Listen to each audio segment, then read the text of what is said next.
I never forget in middle school, 8th grade.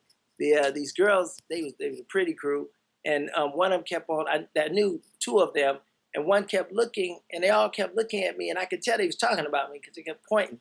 And I'm sitting up there thinking, that, okay, now I know they cool, but they finna get on my bad side because they keep staring at me. Mm-hmm. So finally one of them walked up to me, Cynthia, and she said, "Reg, I don't want to ask. I mean, but they want to ask you a question." And I said, "What is it?" They said, "Okay, remember now, I'm not the one want to know. They want to know." And they looking like serious, like, what am I about to say? And she said, "They want to know, can you?" And I said, "Can I what?" And she said, "Come on, don't make me say it. Can you?" I said, "Girl, I don't know what you're talking about now. You better get out of my face. All this can you, can you, can you." And she said, "You gonna make me say it?" I said, "I don't even know what you're talking about, Cynthia. And then get out of my face. Or what you talking about?" She said, "Can you have sex?" And my face just lit up and I looked and said, Oh. "Can I?" And she said, "Oh, you nasty." And she walked off. And I was thinking, you asked me. And what people forget is sometimes the same question you have about somebody else, they're asking that same question. You know, you know, a pretty girl doesn't always feel validated just because everybody says she's fine. Right. She can go through one bad experience or something like that, or don't hear it from the people she want to hear it from. Maybe not a father, maybe not a mother, maybe not someone in their family, or because when you see people, they're normal to you, but to everybody else, ooh, they're fine. They light skinned, they red bone, they're this, they that, they muscles. But they can be pretty ugly, or something different, or the different things about their personality. Me, I was around the women and got to learn what they like and what they didn't like. So as I grew older and became a little more mature, and then listening to older men at the barbershop, Right. and I began to try a lot of things they would say, and then things in the book too.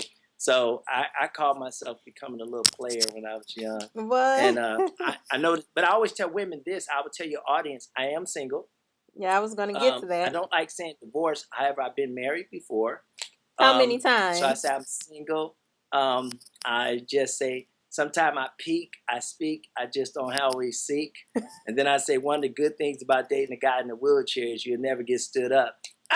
Oh no. Snaps, snaps. You'll never get stood up. May lay you down, but he won't stand you up. Oh And no. he'll always be a true role model too. ROLL, true role model. Oh goodness, you are too So much. I've taken now a positive approach to women. Yeah. I go to parties when I used to go to clubs. I get on that dance floor and I just dance with myself.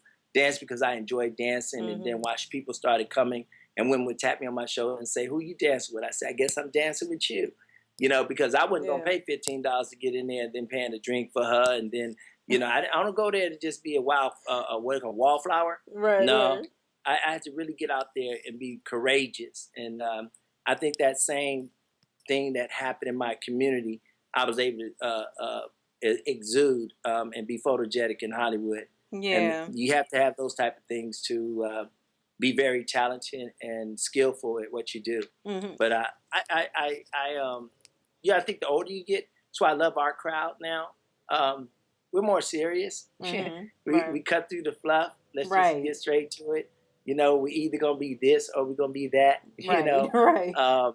And that's what I love about this age. They used to say the older you get, the more you appreciate and the more you stop Mm-hmm. trying to play the games. They say players get played, and I say because they're part of a team. And when they're Right. part of Right. a team, they got a coach. If they got a coach, they got a manager. They got a manager, they got a general manager. They got a general manager, they got somebody who owns the team. And me, Right. I like owning the team. Right. Oh, well, that's that. You put that well. I get what you're saying, and I do wanna make sure I was clear on the part. I'm just gonna go right back to the part that I that I know women want to know. I want to make sure I'm clear. Right. So you have no problems in the bedroom. Is that what you're saying? No problem in the bedroom, on the Okay. floor, in the car, driving while I'm in the car, in the back seat. Okay. Well, Got in you. my movie, in my movie, I have a scene where a young man is asked a question by his friend's uncle, and he said, "Can you get it up?" He said, "Excuse me." He said, "Can you get it up?" He said, "What?" "Man, come on, do you get erected?" He said, "Yeah." He said, "Well, man, when you get with them girls, you just tell them sit down and ride." And it was encouraging him how to get it on. But I never forget when I didn't know what to do, and it was getting up, and I knew that day would come. I read a book called All You Want to Know About Sex But Afraid to Ask. If anybody ever seen that doggone book, I don't like it anymore. It Mm-hmm. was some like 301 pages of no pictures. And he is 13, 14 years old hiding the book into your house. And Right. I got caught with that book. Right. And my Oh. mother and them laughed at me. But I did eventually learn my first true love. She was a really beautiful young lady from the Dominican Republic, and she took Oh. out the time to help me learn what I can do. So Oh, okay. And so yeah, did y'all stay together I'm not long not or? empty in that area. I'm I, good. I see, I see. So was that a relationship that was like turned into something serious, or did you kind of not really? That one I married. No, You I married married her? one Oh, of my teenage sweethearts. The okay. marriage didn't last, Mhm. unfortunately. I wanted Hollywood over her at the time because we moved from the Bay Area to Los Angeles to Hollywood, and that was challenging. And Yeah. when you're young, 18 years old, we stayed married to about 21. Um, I was trying to do both, and Mhm. both wasn't working at the time. So And but we're still great, great friends to this day. I always say everybody needs a Janie in their life because she encouraged me to read. She encouraged me to do every necessary thing that it took to become articulate and a very well good actor because she's a journalist herself. okay, okay, Yeah. that's good. How many times have you been married? Ooh, we not gonna tell that Okay, one. well That's we won't. somebody got to email me and show real interest to find out that at my age. Okay, and you won't tell us your age at all. All you'll tell us is that you're That's my from the old sacred. school. It's sacred. Okay. Well, But you look I'm not good. ashamed of. I think this year to come out more and more and more, and people won't believe it. However, I say I'm old school, new school, um, and they say age is nothing but a number. However, it Mm. does denote something in your life because by certain numbers, we should display a certain type of a level of maturity and growth. And I can say I'm still a student of life.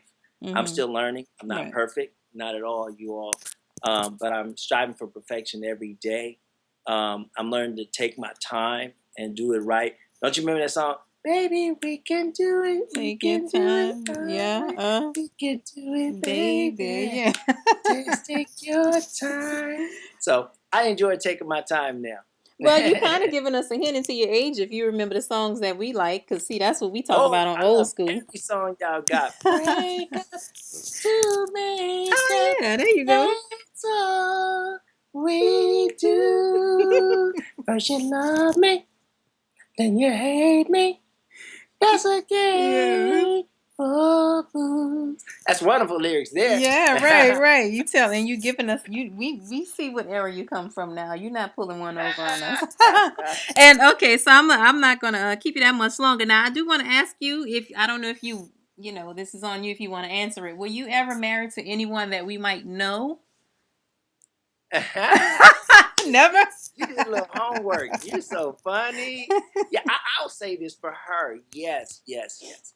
My Okay. last marriage was to see if people listen. They put stuff together. You don't have to Um, tell us if you don't want to. I it's all just thought good. I'd throw it out No, there. she's a beautiful young lady, and I hope for you all to see her featured in something else upcoming. But I was married almost 10 years to the young lady who played Brenda in Tupac's video. Brenda's Got a Baby, Okay. and she was an actress in that video, and it was one of Tupac's super hit Mm-hmm. videos, and it's got millions and millions and millions of plays. And I used to tell her when we were married, if they gave you a penny for every time that played, you'd be Right, really rich. right, right. Because I But can her picture brother her knew who face he right now. was. And she was a real Brenda though. Brenda was having babies. She was. She Brenda's had. got a So baby. did she have? Brenda's, She already had babies when you met her. By the yes, time that you. three Okay. beautiful daughters, three Okay. beautiful girls. Okay. Yes, and but she looks like she could be their daughter, and Yeah. she's out here in Atlanta, and Mhm. they love the South, and they came here, made it their home, and but she's very, very, very astute and has a lot of skills. So I'm looking forward to seeing her show up somewhere and doing some things and whatever I can help. I'm definitely there to do it. And Yeah. are and for the ladies out there, we want to know like, do you have a particular type, whether it's personality wise or physically? I mean, we know what Brenda looks I like, so we want to I'm gonna know. tell them this story. We were talking about. I shared with her. when you're young, I think what would be great. I have a book coming out this year called "Don't Fall in Love Unless You Can Swim," and I relate swimming to falling in love. I always say if water was love and love was water, there's only certain ways you get in if you don't have the ability, or even if you could swim, you're going to get pulled in, pushed in, swept off your feet, or willfully jump in yourself. And as we grow up, we rarely get to that last one willfully. We're normally pushed into relationships, pulled into relationships, or swept off our feet, infatuated, carried away because of circumstance, situation, or conditions. And growing up and with young ladies, I had my experience where I saw the big breasts and want to have that experience. And I'm not talking about just big. I'm talking about humongous, 48 double Ds or So something that was like that. a pretty bigger I woman. forgot, you have a bra on. So it was even larger than that. And I had a breast scare when I was younger. So then I said, I want to be a part of the itty bitty titty committee. Well, we can't go past that story. I want to hear what do you mean you had a 48 double D woman? How did that? What? I'm trying to see what happened. What? You know how you go out, you go out with your friends and you say, man, I'm going to get that girl right there. Mhm. And I was at a bowling alley and saw these two twins, and the biggest thing on them were their breasts. Mhm. And I had game, and I talked my little game, and went and picked her up and took her out by the water. Right. And again, being a teenager doing these things, I'm telling on myself. But as I grew older, one thing I can say, being in a wheelchair, and this is serious, I think that whoever God has for you, be open. Don't be closed minded. Right. So everybody has a particular type they would like. So I love petite. Mhm. I love small, short, slender, tall. It's just if she's thickerer, used to have a candy called thickerer. Right. Mhm. Then if she's larger than my wheelchair, then I probably won't stare. And then if she smoke, I don't Yeah. cope. Right. Right. Yeah. So there's certain things I won't tolerate, and that's smokers, Mhm. and then someone would say, well, Reg, what if she quit smoking? But she'd have to do that before she ever Before could she met you, yeah. fulfill vacancy in my company. And that doesn't mean I won't be a part of her life, or I say, y'all, attractions bring on assignments or assassins. Mhm. Attractions to a person, place, or thing is either going to be part of our attraction in life or distraction and procrastinate our destination in life. Mhm. So you're only attracted to somebody because they should be there at that time, season, or that moment, or lifetime, or they're there to distract you. So you have to really ask yourself the question, what purpose is someone playing in your life? Mhm. But I'm very open. I love natural hair. Let me tell you that. I love taking my hand through a woman's hair. Ain't nothing like rubbing the back of a woman's neck. Oh, women. The 12 steps of intimacy, and one Oh of them is hand yeah. to the head. What Yeah. the Whew. Oh, women are gonna love you then, especially black women. Yeah. Hearing you say that, they're gonna love it. But Yeah. okay. But I encourage people, I'm there. I love good conversation, I love good companionship. Mhm. It's not all about the sexual intercourse, Right. all the time. Not at all.